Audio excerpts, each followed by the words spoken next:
Hello everyone, and welcome to episode 50 of LostinTranslationmon. Episode 50! Hey! We did it! We're about to run into the weirdest part of a weekly podcast where we celebrate episode 50, and then in 3 episodes we have like our anniversary of the show. Yeah. Hey! You could just edit that in. I'll just get Sash to like send in a voice clip of him doing that. For the record, we have a friend called Sasha who can do the Vuvuzela noise like perfectly with his mouth. Vuvuzela, that's an air horn. Oh, it's... A Vuvuzela is just... Anyway, but yeah, so this friend was actually in our board game video, but I'll get more on that later. So this week we watched New York and Hong Kong, the Battle Royale. Or Digimon World Tour Part 1. Or Coral and Versailles, the Rebel Fight. Or Digimon World Tour Part 2. Alternatively, Digimon get drunk and that's all they wanted to do, and they just wanted to have a good time, and honestly they're feeling attacked right now. It's true. And we also watched Love and Borscht, the Fierce Fight. Or Digimon World Tour Part 3. Or the Digimon Seafood Platter. No, that was in the Australia one. So what? Damn it! On to Obnoxious Synopsis, where Jay doesn't know what's going to happen again. Alright, so the 3 episodes that we're watching this week are called Digimon World Tour Part 1, New York and Hong Kong, the Battle Royale, and Digimon World Tour Part 2, Coral and Versailles, the Rebel Fight, and Digimon World Part 3, or Love and Borscht, the Fierce Fight. What do you think will happen in these episodes? I think there will be a Digimon World Tour, being the kids and the Digimon perhaps traveling around the world. And which kids will be in each place? Like, it's really tough to separate them that way, especially because we've got 14 kids to separate into 6 cities, being... I don't remember what Love was. I don't remember if we came up with that one. Because we've got Paris is Versailles, and then Borscht is somewhere in Russia, probably Moscow, and then Coral was Brisbane, and then New York and Hong Kong. To be honest, I'm not sure it's a particularly futile exercise. I think it's a fairly futile exercise to actually guess which kid goes where. Yeah, well, you can just, think of something. Yeah, well, I feel like Mimi should be in America, so she's going to end up with Joe, I guess, in New York. And Willis will not be there in the summer memory. All the O2 kids are probably going to get paired together because that's the only way they can potentially be useful, by making their joggers partners available. Like, you can't split Ken and Davis at this stage. They have the strongest Digimon, that if you move them apart, they won't have the ability to move around the world anymore.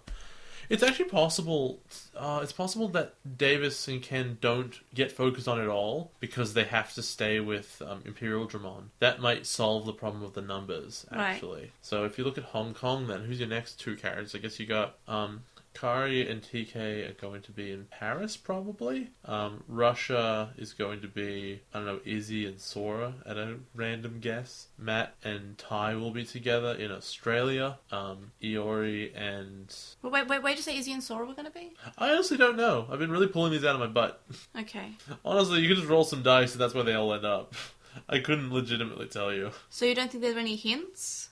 Like the love in Russia, or...? None that I would be able to pick up. And do you think we'll meet the International Digidestined?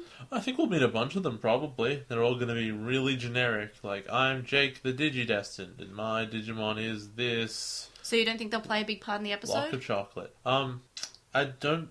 If there are plots that revolve around them, there'll be one-off plots and we'll never see those kids again. But I doubt it. I think primarily it's just going to be fighting weird Digimon and being like, hey, what's the problem? And Digidestined goes, I have a problem. I need help. And what do you think will be the best... Which of the 3 do you think will be the best part, and which of the 3 do you think will be the worst part? Well, the best part's going to be Australia, obviously. And the worst part is going to be Russia. And what rating do you think you'll give these episodes? I think it needs to start strong, so it's going to be like a 7, it's going to build up to a 9, but I don't expect... A 9 maybe, 7 to 8, and I think it'll kind of end on a kind of flatter note at 6. Okay, so a 7 out of 10, 8 out of 10, 6 out of 10. Yeah, so averaging 7. So you think that the best part will be in Australia, but it'll be the lowest ranked episode? I thought Australia was the second one. Oh yeah, you're right, yep. Oh yeah, yep, yeah, that makes sense. Alright, anything else you want to say, or just on to the show? On to the show. Diginews, we don't have any Diginews, we just have LostinTranslationmon. I'm really clever. I'll make this short and sweet. First of all, I was on an episode of the Digimon Rewatch with Jeff from Prodigious and Mark from With the Will, and of course Victor from the Digimon Rewatch. And this was to talk about the Digimon movie. This was recorded about 2 months ago before we covered the Digimon movie, so Jay wasn't there.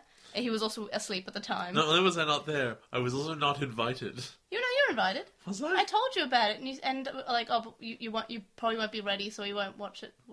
You won't be on it because we wouldn't have watched it yet. Well, I have no memory of that, Also, so I wasn't invited. Also, I think it was like 9 a.m, so you were asleep. Okay, Maybe yeah. 8. I can't remember. It was a few months ago. But yeah, so that was a thing. I'll link it in the show notes, which will be linked in the description. I mean, your rule of thumb is, was it before 1 p.m. in the morning? Then I'm asleep. Yeah, it was definitely. I think you woke up towards the end, and you came in, and you were like, what are you doing in here?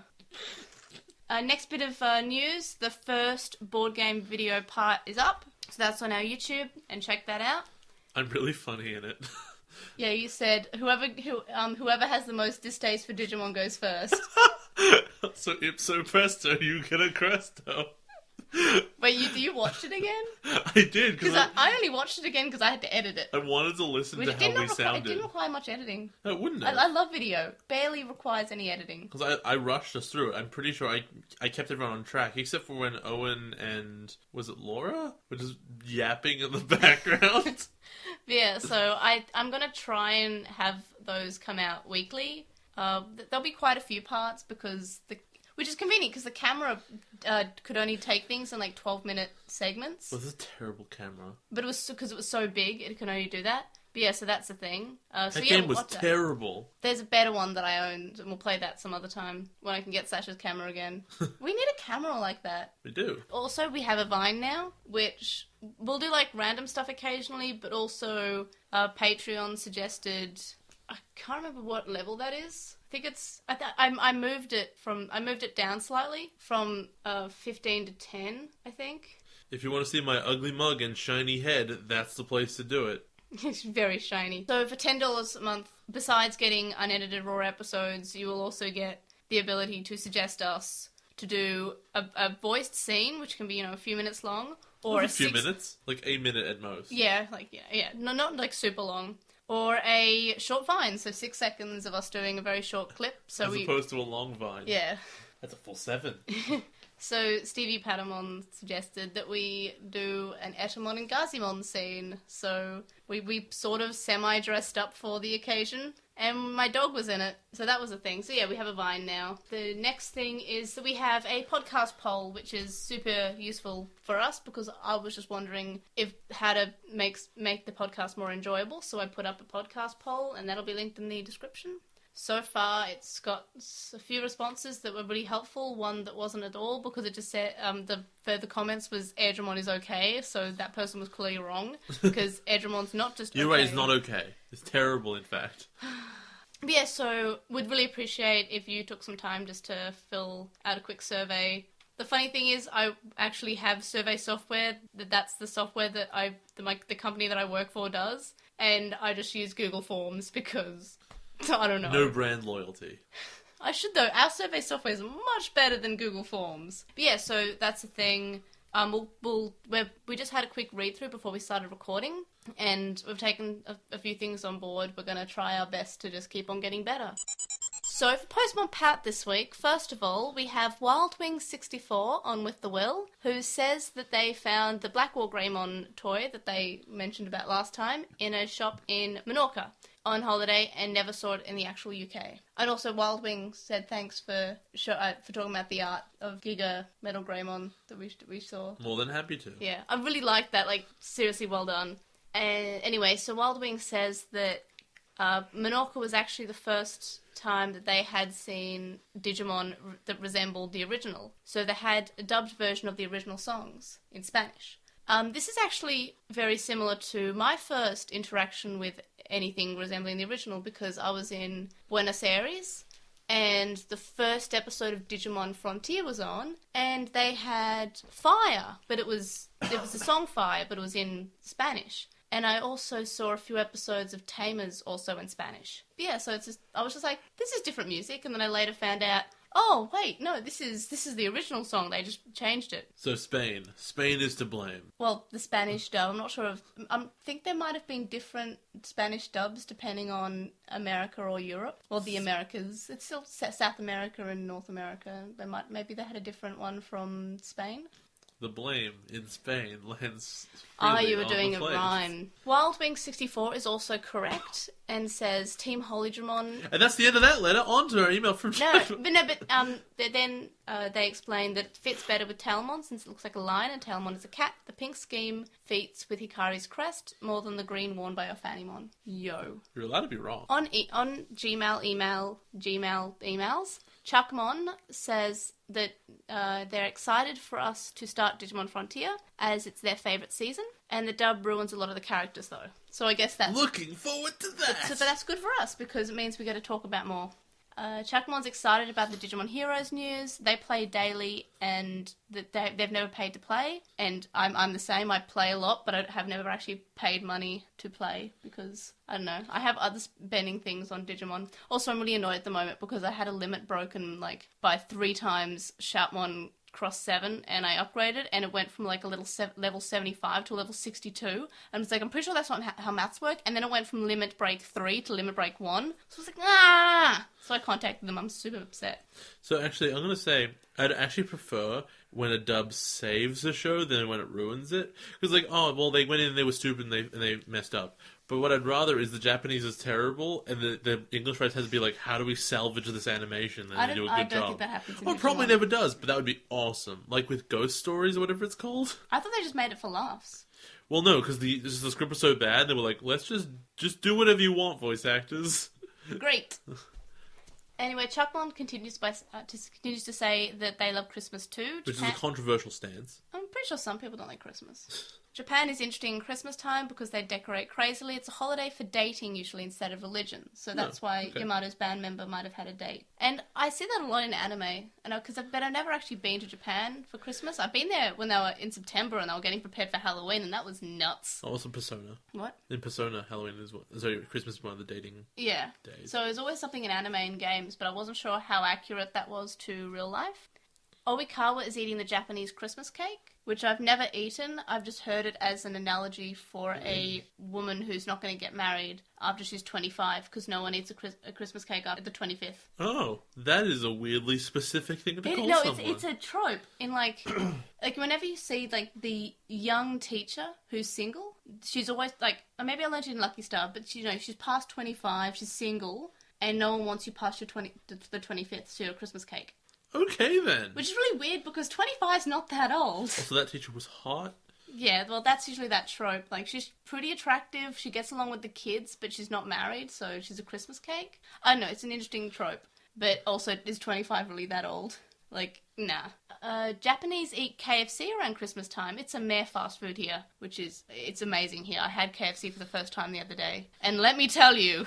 What do you mean the other day? You had it months ago. No, but my own KFC. Besides, like, having a bite from someone else's doesn't count as my own KFC. I mean, I guess. But it's, oh my gosh, you can get wraps that have chicken in them and bacon. Yeah, chicken's literally in the name of the business. I know, but it wasn't like fatty chicken. It was like chicken. Not too bad chicken. It was great.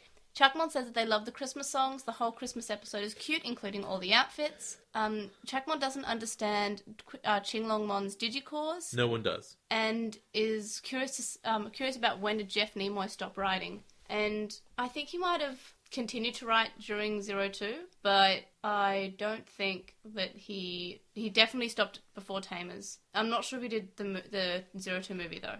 I need to look that up, but not now. SP says they don't like this arc much. Good. The Serato reveal came out of nowhere, but Taichi handled it well, which was nice. SP doesn't understand why the other kids don't take the orb for the Impelgemon evolution, and that they like the kids' interaction, which I also like the kids' interaction, and especially in the Digimon World Tour where we get to see kids interact with people maybe we haven't seen much interaction before, and that's kind of nice. I think it's wasted, but we'll get there. At least they tried. They didn't. And SP wants to know what I think about Darkmon, and I've seen Darkmon before, but I don't think you have, so I'll just send you. You really think there would be a K in that word? Yeah, but this is how it's written. That is the least Darkmon I've ever seen. So yeah, Darkmon I believe is an adult level. Yes.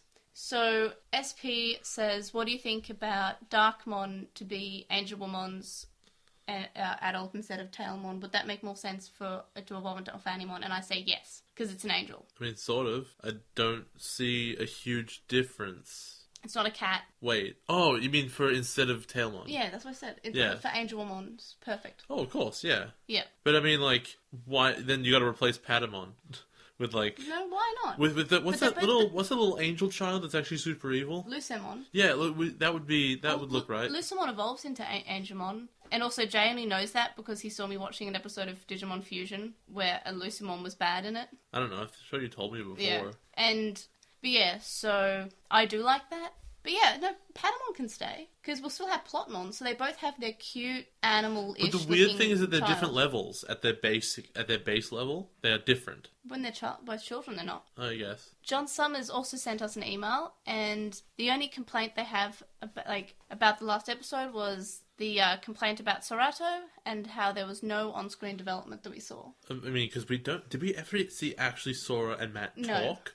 Yeah. We're not really in these episodes. Good. At all. So I think they sort of forgot about the 02 kids and said, oh, here's a tiny bit of development. John Summers says that there's a problem in Wormmon being able to evolve in presence of Control Tower in this season a few times. And I'm not sure if you noticed it, but that happens in these arcs, constantly, but not just with Stingmon. Remember the time Ikakumon was able to destroy a Dark Tower? How did he get near it? They can't evolve to adult near them. I don't remember. All of the adult Digimon you mean now? Them. Yeah. Because they've got the Digicore that lets them do it. Oh, does that, ignore the Dark Tower? I'm pretty sure. Okay, because I was wondering why the adults were able to destroy the towers that we saw constantly. I'm pretty sure. The Digicore, I'm pretty sure the Digicore does some weird stuff. You can't do ultimates, but now you can because this thing. Yeah, so maybe the Dark Tower, but that's adults, not just perfects. So I think that... Yeah, maybe you're right there. I wasn't sure, but okay. John Summers says that the 13 original characters should have just been in 02. Original 8, Ryo, as in Ryo, Ken, Miyako, Daisuke, and Iori. And then we could actually know about Ryo. Oh, you mean instead of all the weird additional chosen children for no reason? Yeah, I think so. Yeah. Then John Summers says the world tour arc is a waste of time. Yes, it is. Why do they need to go anywhere when Impelgemon can destroy them from space? And I don't think that's the point of the arc, because that's not why they're doing it. The only reason they go around the world is because the new kids are the only ones who have D3s, and they need to send all the crazy Digimon back to the digital world, so that's why they're going everywhere. That is true. While, yes, it is a waste of time, I disagree that it's because of the Dark Towers. It's because of the random Digimon that are just... They're not evil, they're just scared about where they are, and they're destroying everything. I mean... Some of them were just drinking wine. Yeah, they're being reckless and they're upsetting people. Okay, so we got a wonderful review from Anto Classic. I'd just like to say something before we go on the iTunes reviews. Yeah. So last week I was saying how we didn't have any, and then so we finished recording, and I checked my phone, I looked at my emails, and I had an email from my the newsletter that I get that tells me if I've got any iTunes reviews, and it just said you've got 2 new reviews. I'm like, okay, well that would have been nice information a few hours ago. But yeah, continue. So Anto Classic from the USA said that this is the best Digimon podcast that they've listened to after deciding to search for a new podcast to listen to during their work days. It's quickly become one of the podcasts they listen to each week. They feel that this podcast brings a great approach to Digimon podcasting by reviewing the differences between the sub and the dub. Breakdown of if the changes were actually justified or not can be interesting and leaves one to wonder why the dub writers made some changes to make characters worse than they originally were. They think that Jay, I guess me, not being a nostalgic fan gives him a unique and fun to listen to perspective on the series. He points out, these pronouns are weird because I'm talking about myself here.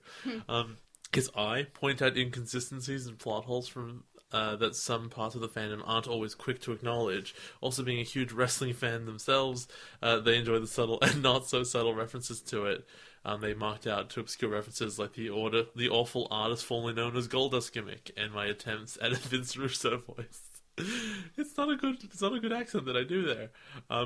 It made them happy to hear that they share a lot of the same opinions on wrestling as they do when it was discussed in episode 47, i.e. that NXT is a superior product, because it is. All in all, they like the consistent schedule and the dedication the hosts have getting an episode out each week. It always delivers and finds a way to entertain. This especially shines through when they lose entire episodes. Oh god, I don't want to think about it again. I don't want to either. And still make sure they provide content to the listeners. To be fair, that's all May, not me. I'm always ready to give up when that happens. You still recorded, though. Under duress.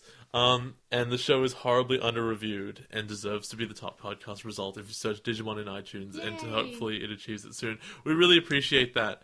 We recognize that there are other more senior podcasts who are also excellent and that are May's favorites. I love them. And we got another one from Canada. My Canadian chosen child, who happens to be from Canada. And they said that this podcast is prodigious. And they said that if you love Digimon, this podcast is for you. They love the comparison between Japanese and English versions of the show. My deadpan is fantastic, and May's passion is infectious. Yeah. If you love Digimon, vaguely remember Digimon, or love pondering over head-scratchingly confusing for kids, makes to perfectly good anime.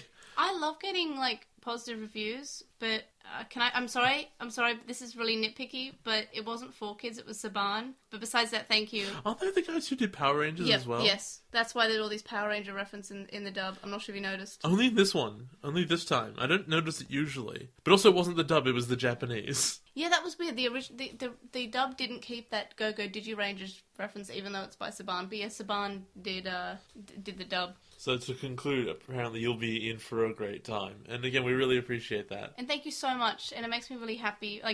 Both of you, thank you for your positive reviews, because that makes me happy. The last one was from March 28th. Sorry. I'm trying to figure out when you got that email, when they're weeks apart. I think it's or a week apart. Because it's a free service. It's okay. it might be once a month. Right.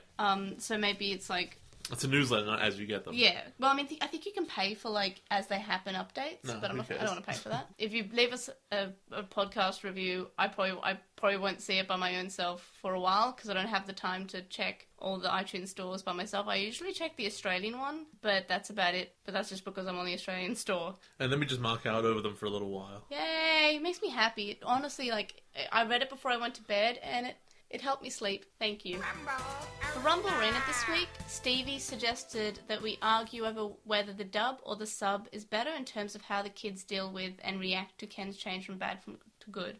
So I believe that the original handled it better, because while the kids were hesitant, especially Takeru and Hikari, we did have Daisuke who thought, man, I should really trust that Ken kid. And that was a bit too fast, but it wasn't over the top. He was still slightly hesitant, but not too much. And the other kids, besides Iori, were kind of iffy on the whole thing. Takeru and Hikari were like, yeah, maybe we can talk to Iori about, forgiving him a bit. But he did do some pretty bad stuff. So everyone's they're erring on the side of caution. And even Daisuke, who is the brash one, is still a little bit, he did some bad stuff, but he's probably good, right? So we should probably consider giving him a second chance. But he's still not too ready to forgive him. What do you think? Well, I think, actually, to take a controversial stance, I'm pretty sure that the English did this better.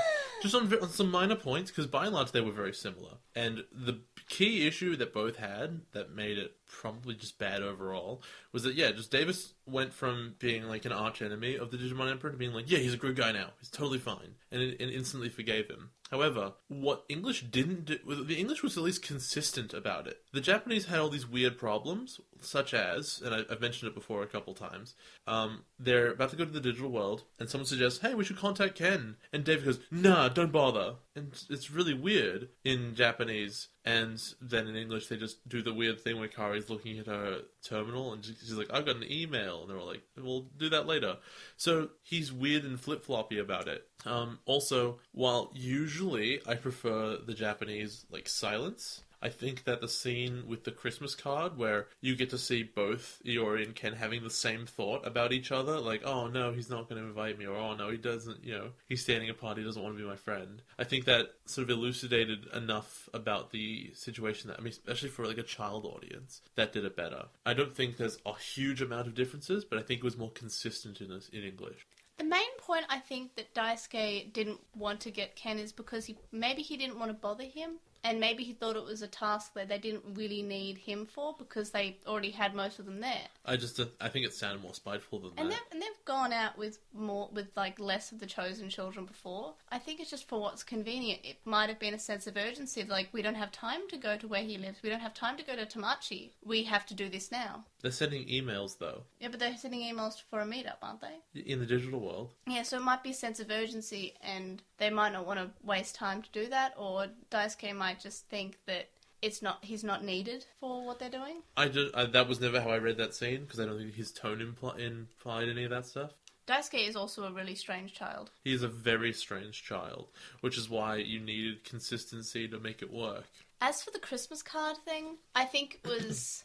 I didn't think it needed to be spelt out because it was a nice sort of quiet moment, and I think it was just the dub trying to drill it into your head that they had a conflict. And in silence, I think it means more because neither of them, you don't know what the other one's thinking, and it also almost brings some sort of suspense that, oh no, are they going to start arguing? And I think their facial expressions do enough that they're worried about what the other thinks of them still. And kids aren't super dumb. They're able to remember that they had conflict for several episodes, and it was rather loud conflict that almost cost them battles, and then, they'd save the other one, said, I only did this because I only saved you because I owe you and nothing else. I don't know, this is the 90s. Kids back then were pretty dumb. I think people need to think that kids are sometimes smarter and not drill things into their heads as much as the dub does. I like the mirroring of, what they were thinking. Yeah, it was a cute moment, but whether or not it was needed is up in the air. I got nothing. I think it rests on minor points, when overall it was bad, whichever language you're in. Yeah. I feel like either way it should have been concluded a bit better. It just sort of happened. It was really hot topic for 2 episodes, and then it was dropped. I feel like in either situation, neither of them addressed it as well as they could have, and I mean they addressed it fine, and then they just sort of dropped it. So I think they should have at least remembered that it was a plot point for a few episodes. I think they just never took the first step of why would anyone forgive him? Well, they skipped straight to someone fanatically forgives him immediately without justifying it whatsoever. I think Ken was the last to forgive himself. That's true. He was still beating himself up bad, and that's why he didn't want to join the Chosen Children. No, Yuri was it was the last one. Oh yeah, because he was. He'd well and truly joined by that point. I've seen this comic of how it's sort of happened, about how they forgave him, and it was just sort of the Chosen are just kidnapping him and just saying, "Yep, you work with us now." And Ken's like, "But I'm like, no, you work with us." I'm like, "Yeah, it did feel very sudden." So who do you think won in that argument? Who do you think argued best? Who do you think's right? That'd be cool to hear. And you too can suggest us a Rumble Arena. You too can suggest a Rumble Arena topic for $5 a month. And if you want to stay updated with any news, you can follow us on Twitter. We have Tumblr, Facebook. We have a discussion thread on With the Will. We're LostinTranslationmon on YouTube. We also have a Vine. We have a Reddit thread on the Digimon subreddit, which will be linked in the description. And if you want to contact us, you can contact us through any of these. Or you can email us at LostinTranslationmon@gmail.com. You can comment on this episode on SoundCloud. You can message us on SoundCloud. And if maybe in a month, after you review us on iTunes and Stitcher, we'll read it out. We are going to be discussing this episode as, all 3 episodes as one big episode, because that's what it basically was. And we think it'll probably be best if we did that. What do you think? I think we can cut straight to the end and just say it was terrible. I think it's commonly accepted that it's not a good chunk of episodes, but I liked these episodes, but I guess we'll talk about them. I'm looking forward to seeing your reason why, because I'm not really ready to believe any of them. It was just a nice few touches, but I'll get to them. But it's I think I probably rated them too high, and I'm going to have to downgrade my ratings as we discuss them, I'm sure, which is what usually happens. Is anything over a 5? Australia, I gave a 6. Why? It's the second worst one. I'm very forgiving. I'll downgrade it, I'm sure. I'm the Digi-Destiny Dingo of Australia. That's not even the part I'm most upset about, but I'll get to so it in a second. Bad. I'll get to it in a second. Well, more than that, because we have the New York and Hong Kong part first. I kind of like the start of this episode. You like how in the silhouettes there's Peridot, the big triangle head? Oh, yeah, it's the hat, right. People from the space station are watching Earth and they see Impildramon, and I really think that's cute. I don't know why. I really like this scene. This is a nice touch. And they're like, it's a UFO. We better report that to NASA. And it's like, that's legitimate. That's an unidentified flying object. That's correct. But once they actually seem more frightened in the dub, which doesn't happen that much. It's true. They're usually just like, yeah, there's monsters today. Yeah, they don't really take it That's an interesting looking meteor, or, something silly. So I speculate at this point because he's blasting Dark Towers out from the sky. I'm like, what if he just blows up the Washington Monument? Because it looks, at nighttime, it would look exactly the same as a Dark Tower. The kids are talking during the scene where Imperialdramon is destroying the Dark Towers in the dub. Why wouldn't they? Like, they're just saying silly stuff, like, oh, look, we're in Australia now. Oh, it's really, oh, look, we're in Hong Kong. Oh, look, blah, blah, blah, blah, blah. When they get to Miami, some people think that the Dark Tower is a lighthouse. Somebody forgot to put a light in. Davis says, Miami, here I come. Did you notice that they misspelled Miami? Yes, I did. But I looked past that because my spelling is not good either. I should not be trusted without spell check. One time in year 6, I forgot how to spell of. OV, right? OV. Yeah, OV. Straight up. But yeah, Miami is a very famous city name. You can just look it up if you're an animator. Yeah, you can't really copy and paste into the drawing. So this line that Davis says kind of annoys me because he's already in Miami as he says this. Did you notice? He's actually flying to New York. Imperialdramon becomes Vmon and Wormmon instead of babies, and they say, oh, look how strong you are. Like, you instead of becoming your baby form, which you previously did, you became your fresh form, you turned into your child form, so that must be the power of Qinglongmon's Digicores. And they're all like, yeah, well, you're stronger now. In the dub, Vmon complains and says, and Davis says, oh, you're just weak because you're hungry. Apparently, that is still a problem. Imperialdramon, literally the strongest Digimon of all time, is hungry, so he cannot fight anymore. I'm just annoyed that, like, this is a big moment that's, like, kind of a thing of the plot, and they say, oh, you're stronger now. You only evolve back to child, which is not a baby, and did you notice that? Is that annoying to you? I noticed that he's hungry now, but I think it is quite annoying that I've at least noted that the effect is different. Yeah, like, he's happy how strong he is in the original, instead of, complaining, like, oh no, I'm Vmon again. It's, oh, I'm Vmon again. It's surprise. So Michael shows up again, and not Willis. I can't believe Willis isn't there. Do you remember in Hurricane Touchdown, and I said there is a point that becomes clear when Willis is not canon?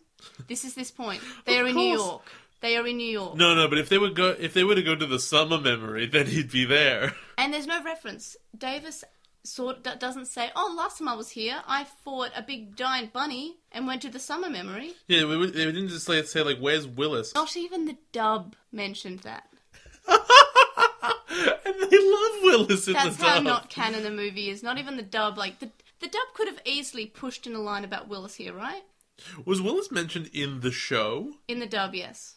Like, it's weird that, like, once he stopped being relevant, they forgot he existed. Yeah, in the first, 10 episodes, Izzy says, oh, yeah, my friend Willis. My friend Willis in America. Oh, I have a friend called Willis. So they're whisked off there's helicopters, and there's beaches, and there's a private jet, and they get on it, and it's being flown by Indiana Jones, who turns out to be Michael's dad. Yeah, and who also has fantastic English, and it's like, yes, great, fantastic! And when he's eating the onigiri later, he says, oh, this is delicious! And I love their attempt of, the American accent. It's really cute, and I like it. We get a shot of Shogun Gekomon just chilling underneath a waterfall, which shows us the Digimon aren't here with malice. They're just here, and some of them are scared, but some of them are just mainly just doing what they do. And then an Airdramon shows up. Best Digimon on the show. And there's a kid riding it, and all of a sudden, I knew that May's ultimate goal in life was to murder that child and steal their Digimon. No, that child was me, I'm pretty sure. Also, Shogun Gekomon can talk. Why is he going brah, brah, brah, brah, brah? I think it's meant to be in a different language. But he just goes brah, brah, brah, brah. Because it's harder to find voice actors who can speak English, I guess. Also, rah, rah, rah, they're far away. In the dub, the people watching say that Shogun Gekomon must be scared because they're waiting for he's just waiting for the army to attack. And scared. In the original, they're just saying, what is that monster? What is he going to do? It's always much more, what is the monster going to do to us, rather than the monster should be scared of what we're going to do to them. To be fair, that's a really American perspective from the military, and they're just overblowing that. It's like, we're the military! We're going to blow it to heck to get them come! Yeah, there's a girl in the Airdramon. I like Airdramon. Yay! We see Mimi's parents again! The best characters in the show! They're cute, yeah. The radio guy is talking about how Digimon are like salmon. They're going upstream, but they're like salmon with lots of teeth. Sure. Mimi's mum is talking about how she thought this was all over. She's like, oh, but we moved from Odaiba, so we thought that this was, behind us. We find out that Mimi has escaped the car and left a letter. She told her parents that she was just going to go to the toilet. In the dub, That is crappy. That is awful of her to do. To just freak her parents out like that. They know what Digimon are. She has one with her at all times. But she's also a little girl, I think. She's just a kid. She doesn't think about this. In the dub, it's worse. Like, she just leaves. And Mimi's dad starts talking about how she'd have to move schools again and how she wouldn't like that. And then, she says, "Isn't that right, Mimi?" And she's gone. So she didn't even come up with a lie. She just left. We see a new Jedi, but his name's Benjamin, which is fine. Benjamin Franklin. Ben Genaiman. Ben Genaiman. I cannot stand the fact that all these different Genais have different names, and also in English, have different accents. Eucalyptus. We'll get there. I don't understand why they needed clones in the first place. Because it's not like any of them are particularly effective. They're just extra hands. Or they really have that much of a personality to begin with. I still don't get why he's young now. Because he split himself up. But why would he get younger? He split himself up. Smaller pieces, they're younger. That doesn't make any sense. He must have split himself up by age, by years, maybe? Let's say it's 200 and each of them is 20 years old or something. Which one would be his last 20 years? No, they're still 20 years and then 20 years. It's still 20 years. No, but some of them are better years than others. What if one got all his good years? Maybe they're all mere years. Which one of them got the weird dark bullet? Oh, definitely Jose. Because he is cracked. We see the first bunch of international children, so these are the American chosen children, and they're just racist stereotypes. We have a guy who looks like an African-American Ash Ketchum. We have an American Indian. We have Maria, Lou, and Steve. Steve. Which aren't the most typically American names you could think of, to be honest. They're fine. Steve's Australian, though. So, hold on. I have all these notes and I can't remember when they happened. So this is when Cherrymon shows up and destroys a Christmas tree. It punches the hell out of a tree. It's really cute, actually. Because he doesn't know any better. Oh yeah, I've got here. Good thing that all these digital destinies were around in the digital world to help when those pesky Dark Masters and Diaboromon were around. Well, they weren't chosen children then. They're all from 2001. Or mainly 2001. They're from at least after the Dark Masters. How did they get their Digimon? I'm assuming they came through when all the other Digimon did now. So they only just became chosen at this exact moment? No. I think now that they have their chosen children in the real world is because they went through the portal that all the other Digimon came in. Also, it's weird that they all go back. All the chosen Digimon go back with the stray Digimon. I didn't notice that.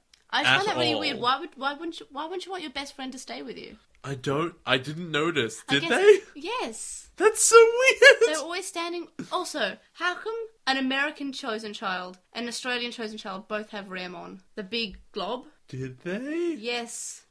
I feel so sorry for that child. I mean, at least it's a perfect level Digimon, but I feel so sorry for the guy who has Blob. I remember seeing the Blob once. I'm pretty sure, yeah, there's one in the ocean as well when they go to the Great Barrier Reef near Sydney. We'll get onto that in a second.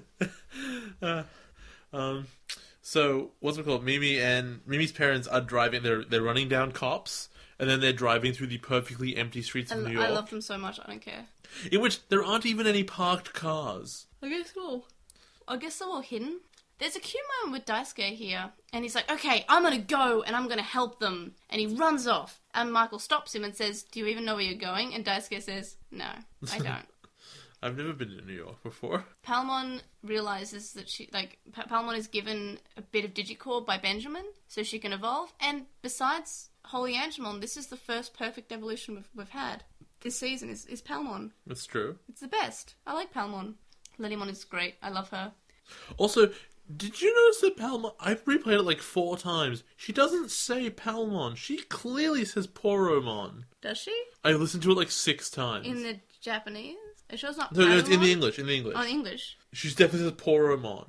That's weird. I'm gonna have to watch that after this. Also, Palmon says, typical Davis. Palmon is not around Davis that much. No. She doesn't know what's typical. Maybe she just heard. Everyone knows about how bad Davis is. Just Vmon complaining for hours. When Daisuke meets the other children, he's pretty, he shows his leadership skills. He's like, alright, let's go. But in the dub, instead of, taking charge, he's just saying, oh, can we just stop with the introductions? Why would you not want to... I think it's just Why is he rude in the dub? I really wanted him to look around and be like, okay, no one else has goggles? Alright, sweet, I'm the leader. I would have liked him to say that, because no one ever mentions it. Like, Mimi's mum sees Lilymon, and she's like, oh, I've seen that fairy before. It was when we were in Odaiba. She might lead us to Mimi, which is fair enough. Mm-hmm. In the dub, Mimi's mum is scared that she'll be taken away from her again. By the Tooth Fairy. Yeah, and she's like, oh, she took me away from her once before. I'm pretty sure she saved you, buddy. Maybe a little bit. I really like when they are putting the Digimon back in the digital gate, that when they open it, all the kids seem really surprised. Because, of course, they've never seen one open before. After all the Digimon go away, once they've captured them and opened the Digiport, Mimi's dad and mum show up, and Mimi's dad asks Daisuke about the monsters, and Daisuke's like, okay, I have to come up with something. And then he says, Merry Christmas, Mr. Tachikawa. It's really cute. Is he trying to speak English to him? Because yeah, he says in English, he says Mr. But they both know Japanese. Yeah, I think he's trying to distract him with speaking English. In the dub, he says, okay, Davis, you have to show everyone you're not as stupid as everyone thinks you are. Okay, we've got to think of something really smart. All right. What monsters?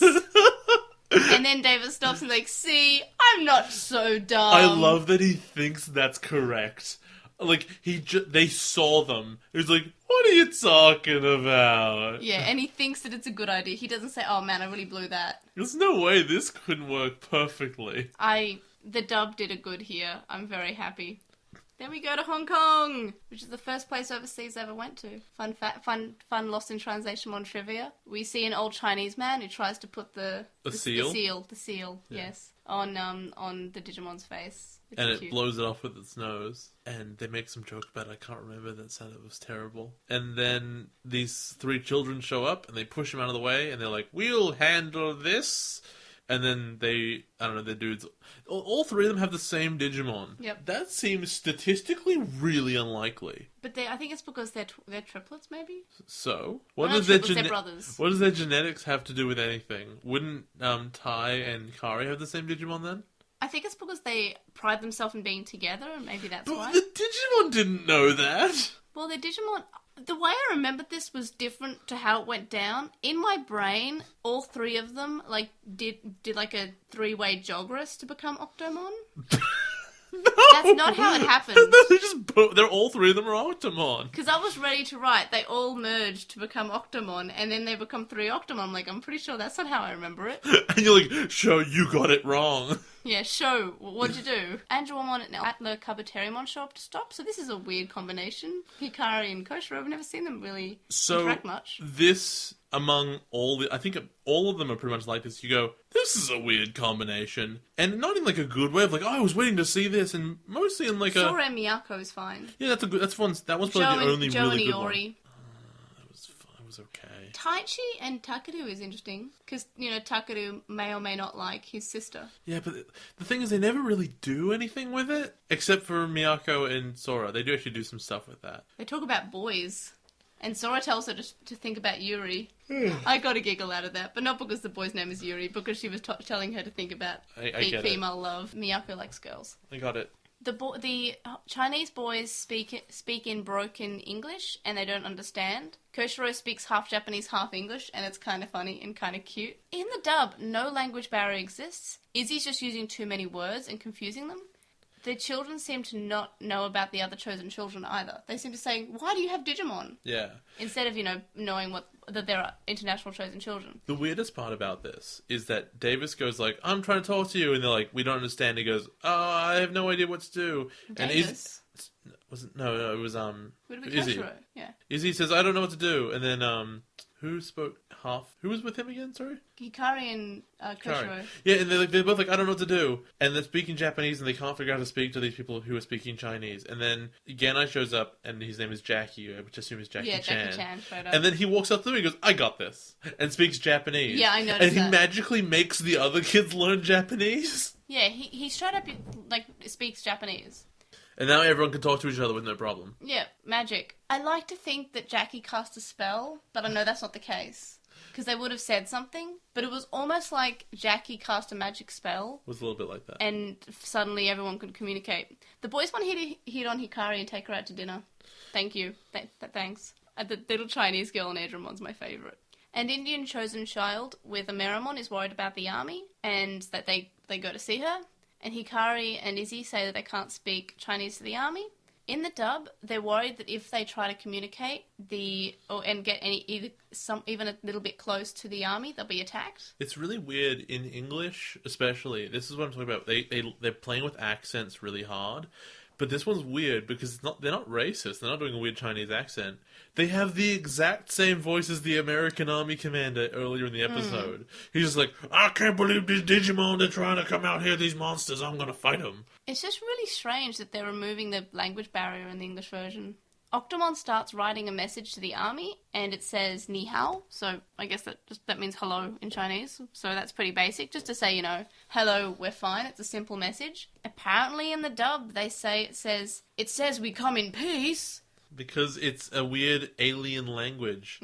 It's definitely not any Earth language. Definitely not Chinese. The army reply by forming words with themselves, which is pretty clever, and it also says hello. And then they sort of say, oh yes, good, we can go through now. In the dub, it's sort of implied that they talk more, and they explain the situation through this, using this same way. And the general in the original says that they are not alone, to reference, these are aliens. In the dub, to further the point that I think that they may, the dub may be trying to say that they went on for much longer in this conversation. They say, we're part of the same army when it comes to saving the world. To be fair, if you look at Octomon, and you look at their little guns and everything, you're like, that's just Kang and Kodos. Yeah, that is an alien. Mina, who's the Indian child, thanks them. In the dub, Mina, instead of says thanks, she says the Poi brothers have a crush on Yukari.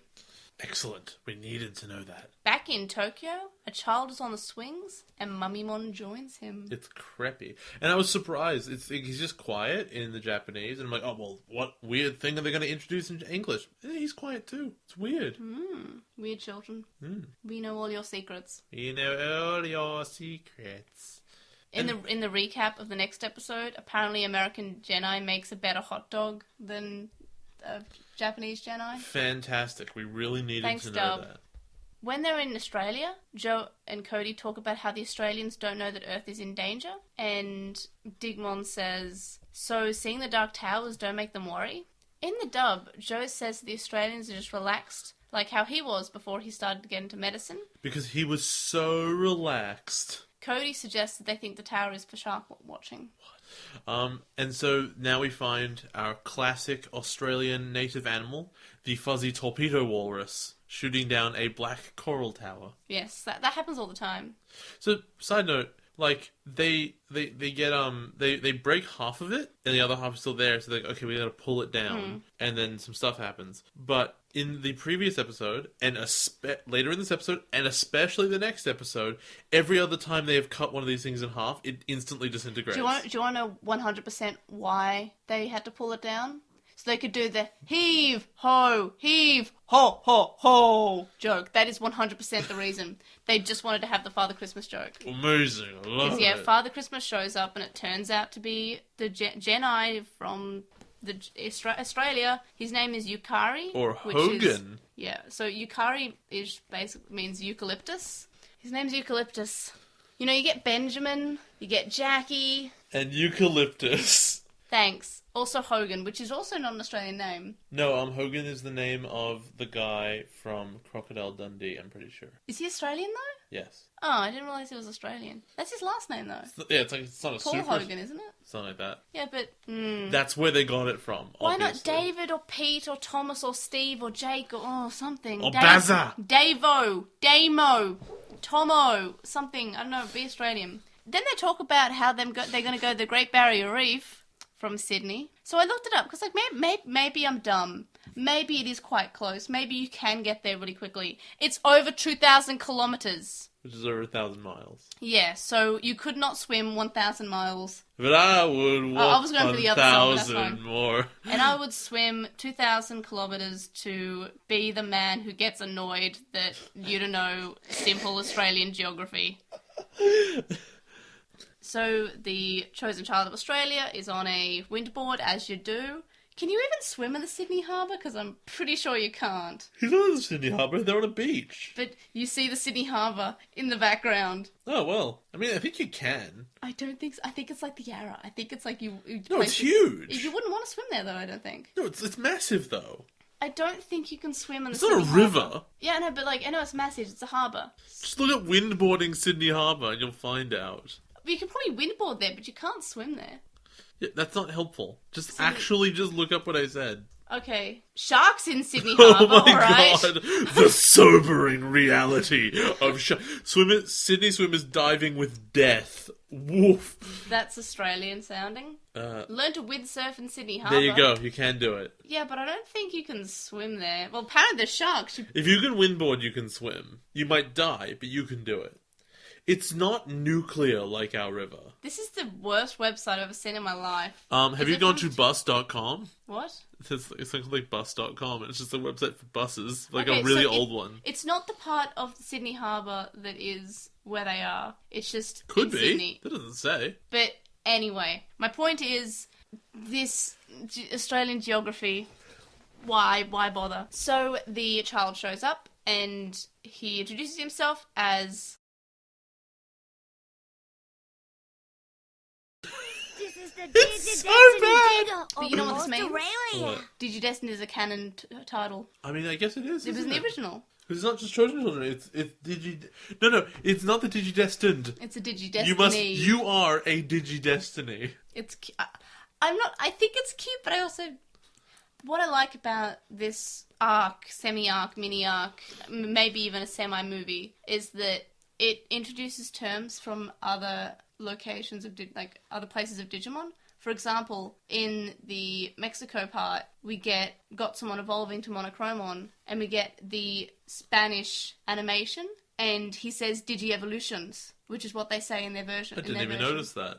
Well, that's in the original. I noticed the full evolution, which is weird, because we almost never get that. It was only to show that it was using what they use in their show, in their version of the show. Because, That's why the animation was a little bit different. Right. I just thought it was shorter, because, they didn't want to spend as much time with it. I think it was cute. Anyway, back onto this episode. And, his accent in English is so bad. Even when he's speaking English, because they don't know how to do accents, he's like, "Oi, mate, they're me friends over there. On that boat, we're going down to the Sydney Harbour." How come your English accent that you do is the same as your Australian accent that you do? No, that's... Hold on. Have your boyfriend down behind the Kmart. It's different to the Australian one of, you call that a knife? I could not tell the difference between... That's fine. They're very similar, because they're grown out of the same thing. One is just drunk. His partner is called Garnimon. It's a crab. It's Crabmon. It's a crab. It's a crab. It's really ugly. It's not, what it evolves into is ugly. It's not great. Then these evil Digimon show up, the ones who are chasing him. And Kalkamon says he's going to make the Digimon into a Digimon seafood pizza. Didn't they make that joke 4 times? The dub is adds on, don't forget the hot sauce, because it's pouring something onto the pizza. And I guess they want to explain that. It's kind of cute what they're going to cook, and it's kind of like, they've never done this before, so I like their sort of, they're beating these guys by threatening them and saying they're going to make food out of them. But it's weird, we've seen them fight dudes before, and they've never crumpled the threats before, because by and large they can't understand you when you speak. But they're not evil Digimon though, so that's why they ran off. They swam off, I guess. Well, what's it called? Kawagamons are never evil, and they fight them all the time. I think they're evil. They're not evil, but they're also not stupid. They have personalities. Kawagamon was just a roaring, animalistic beast, basically. Well, how come Joe didn't talk to this squid thing when he fought it in Tokyo? I think it was dumb. It didn't talk. In the original, it didn't talk. I'm just saying, if it doesn't talk, a Digimon that doesn't talk is probably just an animalistic thing. But they always seem to know which ones can and cannot talk. Well, these ones were talking. But because they just knew. It's a bit of luck, but I think it's sweet. Seafood mix. Also, no one wants to cook a Kawagamon, or probably a Gesomon, because it's just a really big white squid. I would cook a Quesomon though. It would just be made of cheese. I would cook a Burgermon. Cody comments about...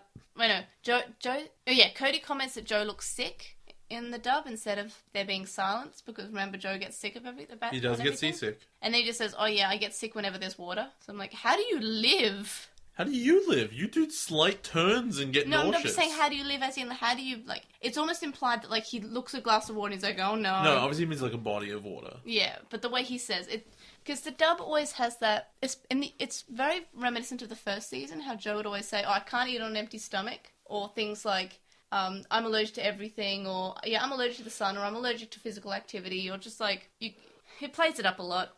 The accents are really annoying me in the Australian episode. Maybe it's because I am Australian and that's not how we sound at all. I have never met anyone who sounds like that. No, never. Even in Queensland, where they all have the thick accents, no one sounds like the far north people. No one sounds like that. They're a little bit Aussie. They're like, they might be a bit ochre, but they're not like that accent. Did you notice that Joe, in the dub, about less than a minute after he mentions how he feels really sick, how he's suddenly hungry?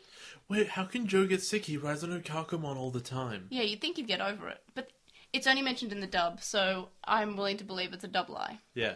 But yeah, so he suddenly says, I'm really hungry, like straight after mentioning he was feeling sick. It's because they were talking about eating them as seafood. But it was also instead of silence. That's true. Joe says that this control tower is the last one. Last one in Australia, maybe? Maybe, but I don't... He could have didn't say in Australia. He's like, oh, this is the last control... But, I don't know. I guess you could say it's in Australia, but just rubs me the wrong way. So Crabmon evolves after Scorpiomon shows up. I can't say his Japanese name. Amacleomon? I don't know what it is. Either way, what is important is that we have seen Digimon evolve when they don't have the big animation, and they spin. This one did not spin. What is up with that? Yeah, you just want to see a Crabmon rotating? Why didn't it rotate? It didn't rotate at all. You've established something, you've put rules in place, why not use them? I constantly flip between whether or not I like Koalamon or not. I mean, it's based on a fish, which is ugly, but I like it in Digimon World because it, like, helps you over to, like, the next island in Digimon World before the bridge is built. Sure, why not? So, the thing before Vikemon, Hammermon? Zudomon? Thormon? Zudomon? Fights Scorpiomon, drags it under the ocean. What's it call it? Armadillomon Armadigivolves, and they go down, and they fight it a bit, and then they knock it out, and then just leave it there. I stopped paying attention to this episode because I was so mad about the 2,000 kilometers that they just forgot about. But I did mention that at the end of the Australian part, Joe mentions that he hopes that they have something mild at the barbecue because he's feeling sick. I forgot to mention, for whatever reason, the Crabmon, that is the kid's Digimon, when you see Scorpiomon, he calls it a penny-pinching arachnid. And now, the thing gets offended by the arachnid part, but to me, I'm wondering why this crab has any kind of comment on the Scorpion's, like, financial circumstances. That seems like a low blow. Or he's not a pigeon, he's Penny-pinching. Oh, I heard pigeon. Hey, you penny pigeon arachnid! I thought he was calling him a pigeon. I was just like, well, that's very rude, because, he's not a pigeon. I think he's pinching pennies because he has claws, but so does the crab. Yeah. The crab, this is the pot calling the kettle black, but this is, I guess, the crab calling the lobster a pincher. He's got the clamps. Got the clamps! Now we go to France. En français. I have a question for you. Is Michel always the name of the grandfather, or was Michel in the Japanese originally the name of one of the Digidestined kids? It was the grandfather. Okay, I misunderstood. Yeah. Well, it definitely wasn't Catherine. That's true. Takaru explains that the Eiffel Tower looks like a Christmas tree in the dub. And then we find out that Takaru's grandpa is French. And I guess this explains his blonde hair of his part French. I'm not sure if he's a Japanese man living in France, but, like, I don't know. I don't know. I think the whole family just dyes their hair. He wishes Takaru a Merry Christmas in French when he shows up. And in the dub, he says in a very bad French accent how he wants TK to sing, because he always sings when he sees him. You must sing Frere Jacques. That is what you do. I don't care about the whole word ending. You must sing me the Frere Jacques because you are my grandson. And then we will drink. Takaru asks him where's Grandma, and his grandpa says she got really drunk at the Christmas party, so she passed out. That's such a weird thing. I would not want to hear that my grandmother like drank herself into a stupor. In the dub, his grandma is just plumbing the kitchen and tiling the roof. And whenever she comes along, she always wants to drive the bike. Thumbs up. Not drunk though. The grandpa says how it'd be a horrible Christmas if the world ended. I'm like, yeah, you have a point there, buddy. Well done, Ji-chan. That's Oji-san? Yeah, but Ji-chan, you can say Ji-chan. Isn't that the grandma? No, that's Ba-chan. Oh, right, It's or Ba-chan or Ji... I don't know stuff. But you can say Ji-san or Ji-chan. I think Ji-chan is like maybe cuter. I don't know. Chan is always cuter. Grandpa wants to... I've just called him Grandpa in my notes, by the way. I love this old man. Grandpa wants to come in and stop whatever is wrong with the palace in Buckingham Palace. It's Versailles. Versailles. Sure? I've seen that fence before. That's clearly Buckingham Palace. Oh no, it's the White House. It isn't trespassing because he's been there before and it was basically his playground as a kid. I'm just like, but that's what the Mamemon are doing. I thought it was so weird the way he put that. Is like, they're trespassing on the Versailles Palace. As a noble Frenchman, I must stop them. And they're like, well, how are you going to get in there? What are you going to do? He's like, I've been trespassing here for years. The dub is kind of cute here because TK says, but what would Grandma say if she knew you were trespassing? And then he says, oh, your grandma would understand that I was protecting this beautiful palace, and if she knew, she'd have the guy's head on the platter. Vive la France! Basically. We find out that there's a bunch of different types of Mamemon. They're all drunk, and they're eating, and they're not necessarily evil guys. Giromon is evil. These guys, they just want to have fun. The grandpa gets mad, and then we find out there's a young girl with a Floramon, and all the boys think she's cute. To be fair, think Digimon's cute. To be fair, the Mamemon instantly become evil when they kidnapped this girl. Yeah. They all cheer out, all right, in the dub, instead of, oh, she's cute. It's weird how, like, into this tiny child this old man is. Yeah, and he's all like, yeah, I will rescue you, Mademoiselle. And she blushes at him. Oh, it's so gross. Catherine speaks Japanese. In the dub, the language barrier is not mentioned, but in the original, they'd say, oh, you speak Japanese really well, and it's really good that you speak Japanese. Then she explains that Giromon has kidnapped her, and Giromon has a really stupid voice in the dub. All the Digimon evolve, because they're fighting perfect levels. And oh no, Kiwimon's back! Jay will think it's extinct. Also, he yells, Little Pecker. That's his attack. That's really gross. Yeah, but I think you mentioned that last time we had Kiwimon. It's still gross. In the dub, Tai suggests that Catherine hold on to him if she's scared, and TK says, no, hold on to me, I'm closer. Aww. I guess Tai's over Sora now, or is this his rebound? Like, TK, let the man have this woman, like, he's just had his heart broken, buddy. Well, he could have had it broken like a year ago. We don't know what the timeline is exactly. We see more International Digidestined, and some poor guy has a Vilemon, alternatively Evilmon. Oh. Which is just a bat with wings. Imagine getting a Digimon. It's like, what's your name? Oh yeah, Evilmon. And sorry, did you say your name was Evil? Yes. Yeah. Okay. But he's just one of the flying monkeys from the Wizard of Oz. I feel kind of sorry for him, but like at the same time, I wouldn't want him. Like, you meet someone, right, and their name is, I don't know, pick any random name. Damien. Okay, Damien, right? You go, hey Damien, what's your surname? He goes, oh, Genocide. Damien Genocide. That's your name. Like, that sounds like a pretty sick name. That's like a wrestler's name, or like a comic book hero name. Jimmy Havoc. Yeah, that's what it sounds like. But like, how can you trust that person ever again? The person's name is Evilmon. Once the Digimon are defeated and sent back to the digital world, the boys kiss the girl on the cheek. Grandpa kisses her on the hand. Oh, I'll show you how it is done. You 12-year-old girl, ha ha ha ha. You'll come back to me with me and my grandma. She's drunk and passed out, she won't know. Floramon blows a kiss to Agumon and Patamon. They'll say, like, Merry Christmas in French. Instead of just saying, yay, we did it, let's not speak about Christmas. Joyeux Noël or whatever. Joyeux Noël, something like that. Joyeux? Joyeux? I don't know. It's French. Maybe the J is like you pronounce it in Spanish, which is like a Y, so it's a Joyeux. Joyeux? Joyeux Noël. At the end of this part, a sick-looking girl is talking to her friends about how they're all worried about how they did on the test and they want to do well. In the dub, the other kids are hoping she feels better soon.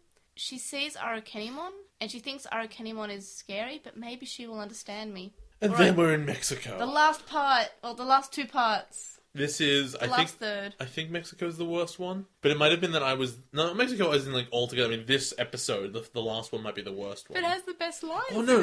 The worst one was the one we just saw. The worst one was definitely Australia and France.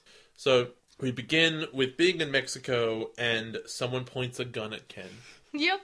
Yamato tries to speak English by, saying, alright, I will back, alright. Go now. Also, this is after Ken speaks Spanish to the guard, like, fluently. Yeah. Because Romy Park, who's the voice actress in the original, is fluent in Spanish. She's a really good voice actress. Wormmon asks Ken what he was just speaking just then, and then he says Spanish, and everyone's really impressed. In the dub, Wormmon asks Ken what the guard said that made him so angry, which Because there's no gun. but first of all, Ken didn't look angry, like, at any point. The And that's your favourite line ever. The reasoning is... What did that guard back there say to make you so angry? He called me a punk. There was a time when that would have been a compliment. Yeah, I guess so. Times have changed. Yeah, for the better. Okay, I guess they're trying to remove the language barrier. Like, they don't speak Spanish in Mexico. Pfft. They do, though. Not in the dub. That's true. And then Jose shows up, Mexican guy, and he says, "Oh, I'm Jose the Magnificent." His accent is so annoying. He talks and makes noises to distract the guards rather than just, making poses. This guard's gonna be pretty dumb to fall for that, though. Really dumb. Yeah. And they're all just standing around. They're not like, "Please go away," or pointing guns at him. They'll point guns at children, but not at the man doing karate poses. So they sneak into the Mayan ruins, because that's what they do. And they're going through, and, I don't know, Wormmon puts lights on his head, and everyone finds him really scary all of a sudden. I didn't get it. I watched it twice. I still don't get it. I think it was cute. It was also, I liked how it was kind of cute that Wormmon, is frightened, and he's more obvious about how he's frightened in the original, but in the dub, it's just like, oh, no, I just tripped. I'm gonna put lights on my head so I can make sure I don't trip again. How can he trip? He has, 8 legs. In the original, we also find out that... Yeah, but that was a lie. In the original, we also find out that Ken doesn't like the dark. But that might also be Wormmon's reason for wanting to put lights on besides being scared himself. They see a Gotsumon and a girl called Chichos, who is called Rosa in Rosa's a fine the dub. name. There's Yeah, nothing but wrong with they changed it. And that's his They part. call her and Chicas in there. Chichos. Chicas. Yeah, I know. My hand wrote Chicas.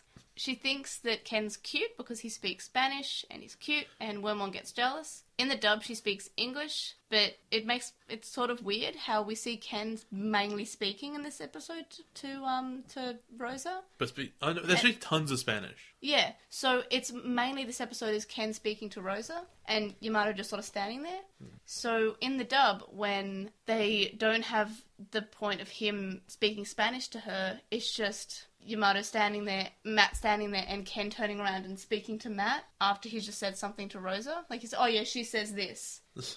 Her introduction is really weird, because they bump to the Gotsumon, and then it is in English. They bump to the Gotsumon, and then she runs forward and goes, "No!" And then there's a pause, and she goes, "Hi, my name's Rosa." And she never explains why she had that reaction. The reason for that was because the children say, "No, we have to send her back to the digital world." Because They do it anyway. I know, but they don't know that they she's don't. attached to a person. That's why that she says, no, he's with me. No, but she screams no, and then she goes, "Hi, my name's Rosa," and but there's nothing in between that of he's mine. They just have to completely infer all of that. It's explained in the dub. It's not. Yes, it is. I watched it today. Oh, I'm pretty sure it was. Well, it just definitely wasn't the original. So yeah, she grabs onto his arm and they walk past. Wormmon's racist and calls her tacos. And it's weird. They exchange insults, and so don't call someone tacos because they speak Spanish. But in the original, she says something, and Matt goes, "What did she say?" And he goes, "She said worm." And Matt goes, "Oh, you shouldn't tell Wormmon that." I go, What do you mean? He's a worm. It's in his name. In the dub, she calls him fish bait. Which is legitimately an insult. Much meaner. Because he would die. Gotsumon's nice because he apologizes for it. He's like, "Oh, sorry." He speaks Japanese though. Yeah, because all Digimon do for some reason. Yeah, which I don't know why they couldn't help out. She keeps asking Ken's question, "Do you have a girlfriend and are you single?" And it's the same in the dub, but she's asking them to him in English, and they comment on it instead of Matt saying to Jose, "Oh, what is she saying?" and Jose explaining. Also, she's 8, so this is really weird. Yeah. They find the Digimon that are inside the ruins, and it's Minotaurmon and Dokugamon, and they say that they have to leave them outside so they don't destroy the ruins, so they can fight. Chichas falls over, and Ken helps her up. Wormmon does the same, and thinks Gotsumon is Ken, and it's kind of cute. In the dub, it's almost implied that he falls over on purpose and he's faking it. I didn't think so, but I can see because where he you're says, coming "Well, from. we'll see about that," and then he goes, "Oh no!" when he falls over. Minotaurmon starts attacking the Mayan ruins. He's already outside, and he's like, "I'm chasing you." Wait, no. Turns and punches the wall a bit. He calls his attack in the dub for some reason. Again, they're not shown to talk in the original, so that's why I think they're more nonsensical, I guess. Evolutions happen. We get to see Gotsumon evolve in an actual animation sequence, and he says Digi-evolution, because that's what they say, and it's just normal in the dub, so they miss this opportunity. When they get Chicho's home, they don't send Gotsumon back to the digital world. Yeah, I know. Because he's standing outside the door. Next to a trash can. Yeah, he's hiding. It's cute. He's like a statue. I wonder if there's a Punkmon in the area. No, well, there's a Punkmon. Ah! Gotsumon and Punkmon. Chicho's asleep on Ken's shoulder, and she's talking about how cool Steamon is. And she's like, Steamon's really cool. That's really cute. And Wormon's like, what'd she say about me? She's so awful. And then Ken's like, no, she says you're the best. And he's like, oh, okay. Then Chichos is in bed, and Wormon asks Ken how to say goodbye in Spanish. In the dub, it's thank you for some reason, which I'm not sure why it would be thank you. I guess thank you for calling me cool, I guess? I don't know. Gracias. That was the worst accent I've ever done. Wormon's cool. I don't care. Now we're in Moscow. Oh, I forgot there was more to this. Moscow. Hey! And there are birds. They're destroying Dark Towers, but this is cut in the dub, because why not? Why would you want them to do the thing that's the sole objective of why they're there? Well, not the sole objective. The sole objective is to send back the hordes of Flymon. It's true. The Russian chosen have a Kawagamon, Sneemon, and Unimon, and they're called Anna, Lola, or Sonia in the dub, and Yuri. I have it here. Oh, Yuri, it's funny because she's gay. Sure. I can dream. They all smile at each other, but no one can actually communicate. Miyako and Sora say, oh, we'll try to get the feelings from our heart to explain to them what we mean. It's so weird that they're doing like the really, really heavy language barrier thing now, when they didn't overcome them in other places. They just randomly started speaking Japanese. It's worse in the dub because this is the first time that it's actually been a problem at all. Like, Yeah. At least in the Mexico part, it was relevant. In the Hong Kong part, it was relevant. In the other parts, it was just convenient. Which makes sense, like, America, you might take Japanese in classes. Australia, you definitely take Japanese classes. Like, it's a common language that you learn in school. And in the French episode, they at least address it. They say, oh, you speak Japanese. And they're really impressed by it. But this is the first time the dub's ever addressed it. I guess because it would be too hard. Because it's so obvious that they can't communicate. And I don't know why they removed the language barriers in all the other episodes. Because they still existed. In the dub, while they're staring intently at the Russian Digidestined, Sora says, this is embarrassing, I won't tell Ty. Oh, she still wants to look good for her potential boyfriend. But Re-boyfriend. I don't know why this isn't, it isn't, I won't tell Matt. I guess maybe Jeff Nimoy was still writing at this point. Yuri says that he finds the one with the purple hair cute, even though we've already established that they at least know each other's names. So I don't know why he said, oh, I find Yoli cute. Because it's Russia and women aren't real there. We find out that all the Russian words that Sora knows are food, and then Miyako has a good idea because Miyako is smart, and I think the show sometimes forgets that. And they use the food to communicate. Miyako calls them Digi-Rangers, which is strangely removed in the dub, considering Saban We've already discussed owns that, this. yeah. I just find it really weird. They beat the Flymon and they send them all home. Miyako and Sora are hungry after talking about the food. The Russian chosen are hungry too, and they sort of, I'm not sure if they say they're going to treat them, or that's just what Miyako and Sora hope they're saying. And then, Russian Genai. Ilya. He's like, nah, we gotta go now. We gotta go to Siberia. No time. Is it said in Siberia in the original or just the dub? It is said in the original, yeah. Because I think they said just up north. I'm pretty sure it said Siberia because they had like a reaction of like, no! Oh, okay. Miyako is really cold. In the dub, Sora tells her to think of Yuri to keep her warm. And I'm just like, Yuri as in the Russian boy or Yuri as in the manga genre? Because I think either would work for Miyako. Yuri keeps me warm too. Sora falls off Garudamon, which I don't think has that happened before. Never. Like, she almost died. They've never fallen off a flying Digimon before. But Garudamon catches her, thankfully. And that's the only tension in the whole episode. Yeah, Imperialdramon shows up and saves them against the Marmon, which I guess is fair enough, because Marmon are all perfect level Digimon. Yeah, but it's like, everyone else did fine, but then the two girls, just like, they have to get saved. Well, Mimi was fine. Also, how did Imperialdramon come back together? Ken and Davis were in different countries. Well, they're nearby. They're not. America and Mexico are nearby. New York and Mexico aren't. How New York's long- at the top right. Yeah, but he can also go places really fast. How? Without Plane. Imperialdramon? Michael's dad. Also, So has it happened. still takes several hours. I'm gonna flight time. I want to see the flight time between New York and Mexico City, It's only a 5-hour flight. That's not too bad. Yeah, but presuming that this all takes place simultaneously. Look, we could get on the next flight. We could go on Aeromexico at 12:49 a.m. and we can get there at 4:30 in the morning. Do you want to do that? Like right now? Let's go. We could just walk to New York. Apparently you can just swim to the Great Barrier Reef from Sydney in 3 minutes, so why not just walk to New York from Australia? Actually, at that speed, we may as well swim to New York. It's much faster. I took an airline called Air Taco once. Air Taco. Okay, I'm probably saying that wrong. Air Taco. That is just Air Taco. Taco Comfort. No, Air Taco. It's an airplane. It's an airplane company. I've been on them. They're like I think it might be. It's Taka, not Air Taco. You're just racist. No, it's. You're a bit racist. We've just been over this. Anyway, so then they all come over and they join back together and then they win, I guess. There's something that's really upsetting. Kids being abducted? First of all, Miyako and Sora can't eat now and they want to eat in Russia and they're really emotional. And then Ken says, oh yeah, it's past 5 p.m. on Christmas Day in Japan, we should get back. In the dub, they forget about time because they're just like, oh yeah, it's Christmas morning at home and we have to open our presents. So they make the time weird. Matt's really jealous about Sora being friends with Yuri. He's like, oh, who's this Yuri guy? Because Sora and Yoli were saying, oh, but what about Yuri? I like that they make him terrible, because I don't like Matt. Yeah, and then they make Sora like Tai.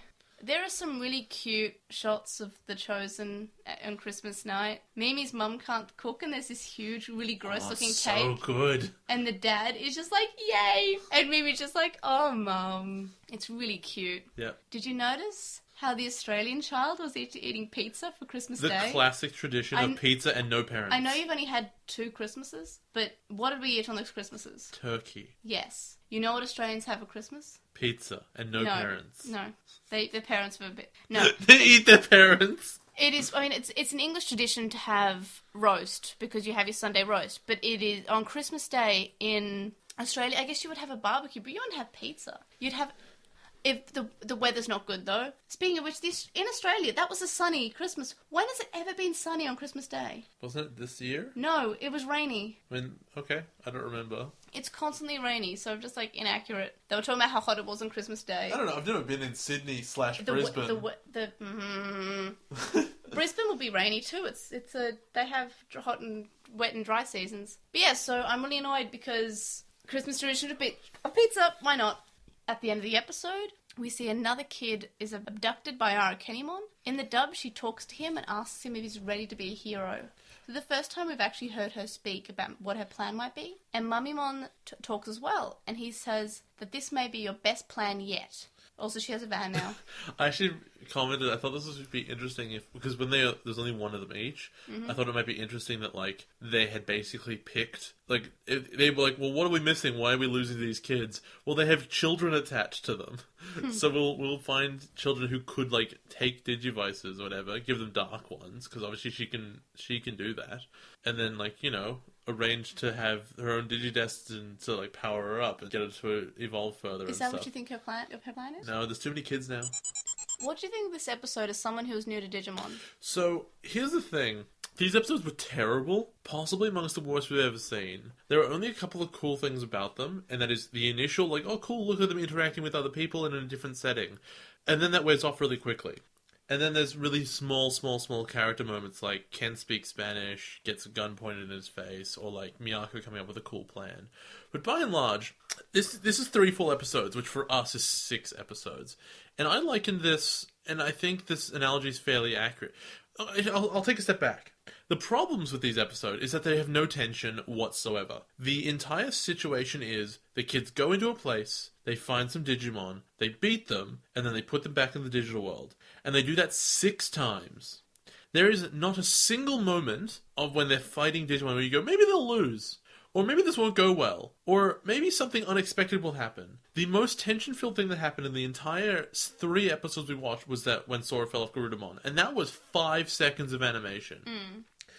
Watching these episodes is exactly the same thing. Exactly the same thing as watching someone put dust into a pan and then moving it over to a bin and putting it away. Because the dust is bad. and it's an inconvenience. But at the end of the day, they're going to put it in the pan and they're going to put it away, and there was never any threat to them. There was nothing interesting about it. And also, by the way, it took 3 hours. Well, Marmon was also a threat, but easily stopped by Impeldramon because Impeldramon is big and strong. Yeah. And just like, the most interesting thing that happened in each episode was the bad guys abducting a child. And then we saw that 3 times. So it went from being interesting to being repetitive. And one of the big things this episode had opportunity to do is put interesting pairings of kids together. And it didn't do that. Every pairing that came together was, almost every pairing was uninteresting or didn't complement each other at all. Or when they might, possibly, they barely interact. Because they have to make time for these new kids who you're never going to see again. I feel like it was also... Some parts were quite rushed because they wanted to get the episode out, so they didn't have much character development. They just said, okay, we've got to get to this place. Oh, next place. Fighting, next place. Somehow, I'm actually pretty sure you could have put in more character development, made it much more interesting, but crammed all 3 episodes into a 10-minute montage. Yeah, you could do that. Yeah, I can see that. I think that would have solved the problem, because you could include all the interesting visuals, and then you could have had each one coming up with a weird plan to tackle what's going on. But it all just goes really quickly instead of wasting everyone's time. Every episode, I'm pretty sure, has 6 or more evolutions in it. And they're all most of them are shown. Yeah, no, animated. I'm talking about animated evolutions. Yeah, all the episodes have more than 6. But that's really strange because I feel like in a lot of episodes, even bad ones that we find have a lot of fighting, we may still have only a few episodes, but these had because they had all the episodes happen, but then they had episode the evolutions happen at another time in the episode. It's just too much.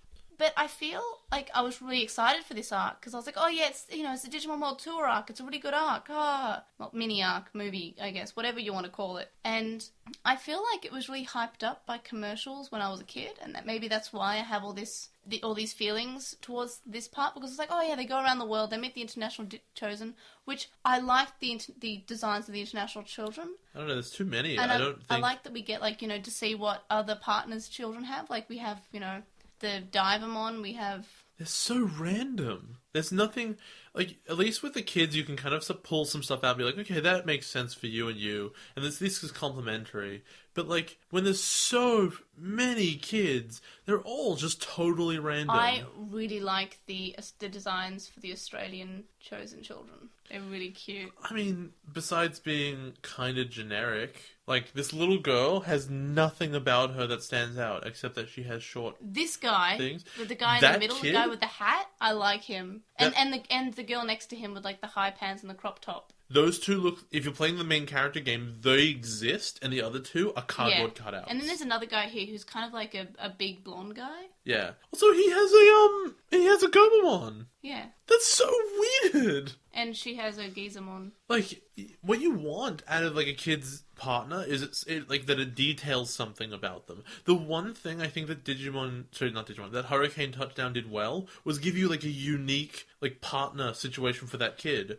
Unique Digimon. Because they're interesting, and they're got a cool thing to them. Well... This is here, have a slime monster, here, have an Edgemon, whatever, I don't care. You think that there weren't enough new Digimon introduced? I don't care about new Digimon, I just care about, some of them are really weird. The Octomon are fine, even though... The Australian ones do matter, because they're going for, all Australians near the beach. So they all have water Digimon. And I kind of like that, because they seem like they put it into the Deep Savers field. So the other ones do not have a theme. The American ones are just birds and dinosaurs, I guess.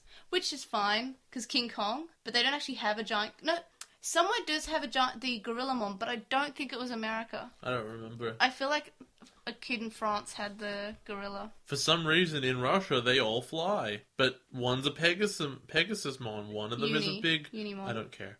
One of them is a big bug, and the other one I don't remember. The best kids were the Australian... But not just because I'm Australian, but I feel like they put the most thought into the Digimon that they gave. Because there was some. I think that's the thing, is that for every other kid, they roll the dice, and they end up with Evilmon as one of them. Yeah. It does feel like they just sort of spun a wheel that had Digimon names. But the Australian ones all had themes, at least. I feel like we could have gotten here, and we would have walked, like, you're panning across the boat, and there's, like, kid with the, whatever the Gomon thing baby version is, and Gizamon, and then you move over, and there's just Puppetmon standing there. And That'd have been great. And then you cut over to, like, Hong Kong, and you've got Octomon, and Devimon. And you're just like, how did this happen? Well, like, it doesn't matter, it's random. Some kid must have a Devimon, right? Probably.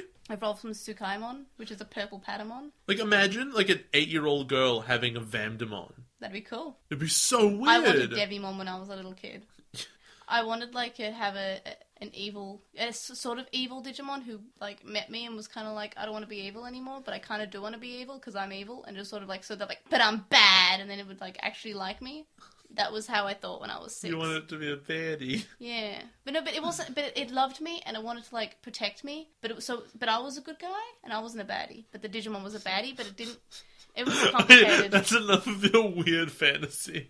I know, it was weird. I had a lot of Digimon, like, stories with myself. I had a lot of OCs, Do Not Steal, but they're all me. So, at the end of the day, these episodes were so bad. There are so many of them. I wish it would have been over already. How did it compare to what you thought? It's almost over. How did it compare to what you thought about in Obnoxious Synopsis? I was so optimistic. I gave 7, 8, and 6, and the actual answer is 5, 2, and 3... Perhaps 4, 1, and 2? Wow. That's the end of it. Like, they're just terrible. You're really optimistic in Obnoxious Synopsis, huh? I'm not going through it point by point. It was awful and I was wrong. Yeah, you're right about them not really, the International Chosen really not having much of an impact on the plot. How could they? Let's pretend that even if there are 3, and sometimes there are more, if there were 3 per place, and you're going to 6 places, over the course of 3 episodes, you're going to introduce 18 new characters. I think it gets better. There's no time for that many new characters. What differences did you know since you think they were justified?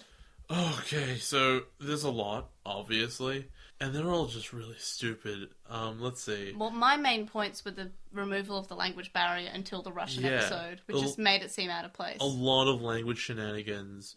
Santa Claus on a jet ski. That was still there, wasn't it? Or that's just something you wanted to bring up. Them talking about how they're going to destroy the entire Great Barrier Reef. Near Sydney. Well, I guess that's in both versions. I'm just annoyed by it. It's a bit much. Joe doesn't know why they call it Down Under, even though it's literally... It's not under anything. Like, it's under the planet. It's kind of at the bottom, buddy. Yeah. Let's see.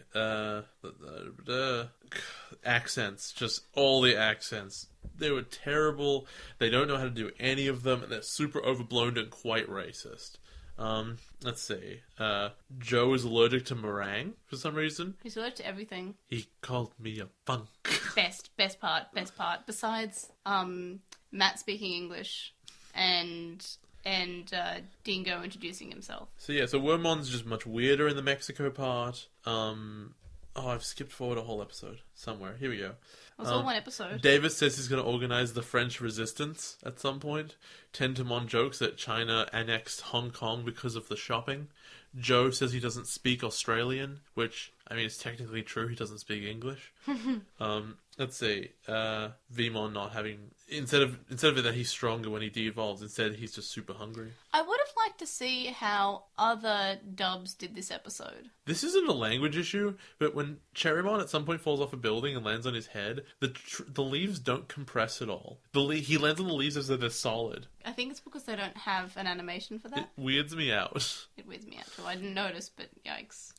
There are police arguing about the qualities of various donuts. Like, yeah, I know, but the bear claws are fine, but Jellyfield's my favorite. I feel like they had a New York accent, but I don't think they were actually in America at this point. Yeah, they were. That was in New York. Good, because I was about to say that I thought they were somewhere else. Also, there's a Seadramon that isn't in water. It's in ice. No, it's on ice.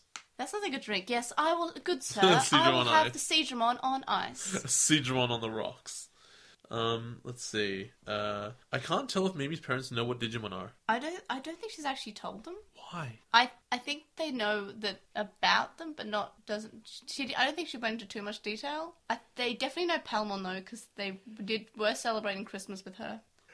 And I don't know, the Chinese military commander has the exact same voice as the American military commander. Which makes sense. It doesn't. Nearby. Doesn't actually make sense, but yeah.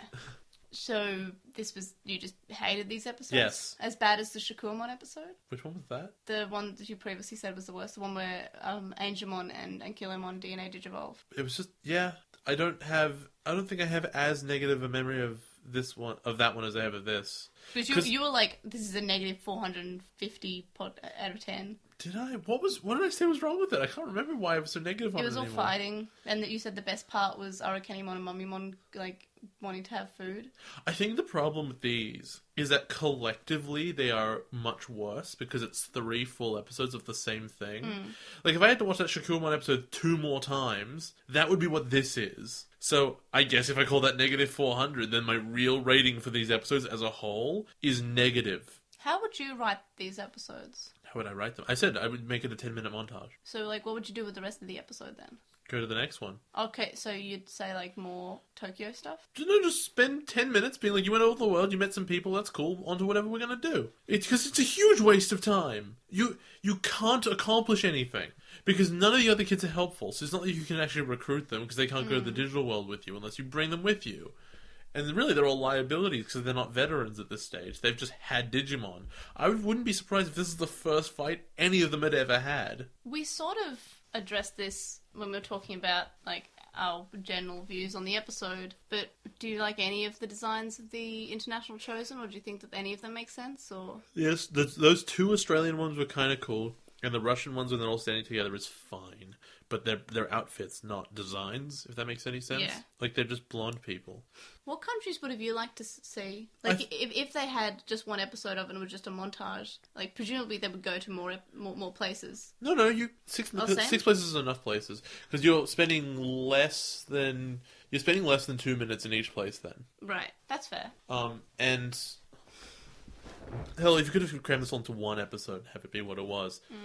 At least then it would only be one episode, and you could just be variety. I can't think of any of the other kids. Rosa was nothing. I kind of like Rosa. She had a personality, but she had no design. I like we got to see what her house looked like. Vaguely. I like how they took time into, like, drawing the places from where they were. Like, America had, like, that ice place. Yeah, no, like, that was really nice. The one thing that happened here was that they got the places right, and the settings were interesting. But the problem with having a great setting and a terrible show is that you can't focus on a good setting when the terrible show is punching you in the face. It's like having a fighting game where the stages are incredible and are amazing to look at, and then none of the game is fun. What about Digimon designs? First of all, we had Flairlizamon, who was one of the American chosen children. I have no idea what that is. Is that the thing that looks like Greymon and Miramon together? Kind of. It looks like this. That's exactly what I was talking about. Yeah, it's really cool. It does just look like a combination of 2 things we've seen before. And I think what Digimon wants to get away from, especially now that they've included Jawgrass, is not show us designs of Digimon that look like 2 other ones put together. What about Siakomon, who was the little shell who evolved into Octomon? It's super boring. It's a shell. What about Octomon? Shelter. Have we not seen Octomon before? It looks really familiar. No, I think we have. Well, it's an octopus. It looks like a Maple Story. Maple Story. Alien. I forgot what I've spent so long in this map, but they were like, there's like an alien thing, and some of them look like greys, but other ones are just in like... Maybe you're thinking of the Metal Slug aliens. No, I'm thinking of these guys. But not those ones, because they were greys, but there were also the other ones who are kind of like robot guys. Oh man, they've changed all these things in Maple Story. Why would you do this? Well, can you just look up what I was talking about? Alien. Martians? Yeah. There's only one kind. Mars people. Oh wow, faction symbol. This is probably want to just go to Google Images. Oh, there you go. Oh no, yeah. They look like that in Maple Story, kind of. Yeah. So basically, yeah, the thing, like, they're fine, they're cool. They've got interesting stuff going on. They have the right amount of additional elements that differentiates them from Pokemon. because they got the gun and stuff. What about Garnimon or Crabmon? Besides just being a crab, because it's just a crab. Yeah, that's a crab. Koalamon? It's a fish. Marmemon? It's a ball. Big Marmemon. It's a bigger ball. Metal Marmemon. That's one of our Patreons, isn't he? Yeah. Also, probably my favourite Marmemon. I mean, it's probably the most interesting one, yeah. Have I shown you Prince Marmemon? No. Oh boy. That is absolutely yellow. And it's all creepy. yellow. It They evolves. call me Mellow Yellow. It evolves from the other Marmemons. Except for Big Marmemon, apparently. But yeah, look, he's cute. No, he's not. That's really frightening. What about Giromon? That's the one with the chainsaw? Yep. I like that one. That's one of the things you look at and you're like, that's a Digimon. Some of these are like, something like the crab, you're like, that's a Pokemon. Yeah. That's a Pokemon design right there. Yeah, because Pokemon seem to look more like animals with funny colours or funny shapes on them. Digimon are just like Koalamon things. is also a Pokemon. Yeah. In fact, there are Pokemon I can think of that look exactly like them. Arguably so most of these ones in these episodes, besides Marmemon, I guess. No, like Flelizmon. No, Flelizmon could be a Pokemon as well. But what's one Syakomon again? You just told me. That's a seashell, basically. Yeah, you're right. That's The shell. oyster. No, you're right. No, Yeah. Octomon was definitely a Digimon though because it had a gun. Yeah. It had a gun. If it has a weapon, it's a Digimon. Except for Cubone. Flelizmon, no, that's kind of a Digimon because it's more It's dinosaur-y. only because the thing on its face is metal. Yeah. If it wasn't metal, that would be a Pokemon. Okay, I think that's a point. Alright everyone, join us for the next episode of Koijibo of the Iron Fortress, Invasion of the Demon Core. Or Invasion of the Demon Corpse. It's core. Corpse? No, you pronounce that core. Oh, do we? Oh, Yeah. you learn something new every day, don't you? Yeah, and Dark Sun, Dark Spore. We're gonna know what the Dark Spore is! Yay! Or fight to the death with the Dark Digimon. Finally, they're gonna kill something. Fingers crossed for Davis. The show notes will be linked in the description. And thanks to our Patreons, Stevie Patamon, who you can follow on at StevieMon, Sam Krieger, and Stevie Patamon and Sam Krieger are currently working on a little something, which we will link you to when it's available. Wu Qinglong, who you can follow on Twitch, twitch.tv/WUQINGLONG, Metal Marmimon, who is the best Digimon, Joe, Penguin Mage, Anime Guy, who you can follow on YouTube, Anime Guy Kurosaki, and then the number 1, Chuckmon, Ishpul Banba, Hiro Alato, who is Hiro Alato on Twitter, and Jason Morosky. And thanks for listening, guys, and we will speak to you next week when we just cover 2 episodes, and hopefully they're better. Hopefully. Yay! See you guys next week. Bye! Bye. いつもいつでもみんなの声がするきっと誰でも強くなれるね